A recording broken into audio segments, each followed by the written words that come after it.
ବଣପାହାଡ଼ଘରା କେନ୍ଦୁଝର ଜିଲ୍ଲା ବାଂଶପାଳ ବ୍ଲକ ଗନାସିକାର ଜୁଆଙ୍ଗ ଯୁବକ ଯିବେ ଦିଲ୍ଲୀ, ଯାହାକି ତାଙ୍କୁ ରାଷ୍ଟ୍ରପତି ଭବନରୁ ଡାକରା ଆସିଛି। କଥାଟି ଆଶ୍ଚର୍ଯ୍ୟ ଲାଗୁଥିଲେ ବି ସତ।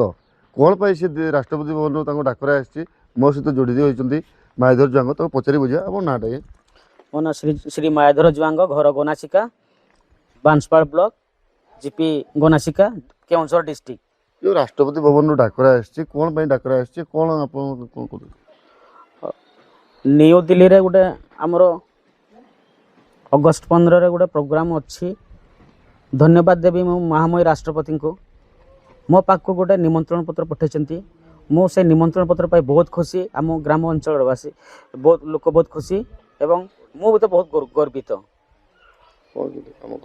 ମୁଁ 2017-18 ମସିହାରେ ମୁଁ ଜେଡ଼ିଏ ଅଫିସରେ ମୁଁ କାମ କରୁଥିଲି ସିଆର୍ବି ଭାବରେ।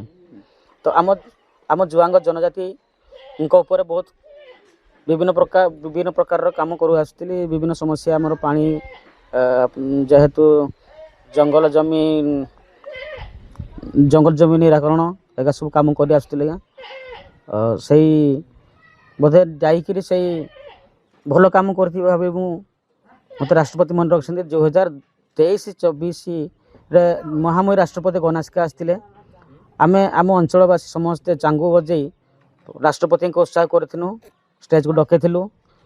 ସେ ଖୁସି ହେଇକିରି ଆମକୁ ଆମ ଜୁଆଙ୍ଗ ଜାତି ବା କେତେଜଣ ମେମ୍ବରକୁ ନେଇକରି ଆମକୁ ଡକେଇଥିଲେ ଭିତରେ, ମାନେ ତାଙ୍କ ପାଖକୁ ପୁଙ୍ଖାନୁପୁଙ୍ଖନ କଥା ହେବା ପାଇଁ।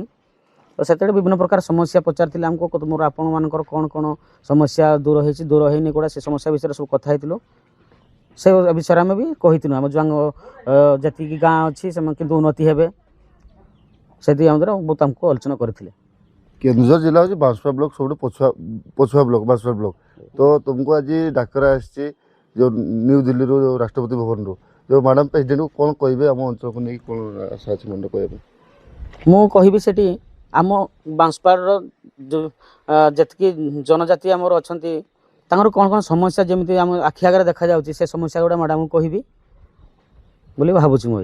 ନିଶ୍ଚିତ ଭାବେ ଯେଉଁ ମାୟାଧର ଜୁଆଙ୍ଗ କହୁଥିଲେ, ବିଭିନ୍ନ ସମୟରେ ସେ ଲୋକଙ୍କ ସହିତ ଯୋଡ଼ି ହେଇଥାନ୍ତି। ଯେଉଁ ଜୁଆଙ୍ଗ ସମ୍ପ୍ରଦାୟର ଲୋକ ଅଛନ୍ତି ସେମାନଙ୍କର କିଭଳି ବିକାଶ ହେବ, କିଭଳି ସେମାନେ ସୁବିଧା ସୁଯୋଗ, ସବୁ ସରକାରୀ ସୁବିଧା ସୁଯୋଗ ପାଇବେ, ସେ ନେଇ ମଧ୍ୟ ସେ ଚେଷ୍ଟା କରିଥାନ୍ତି।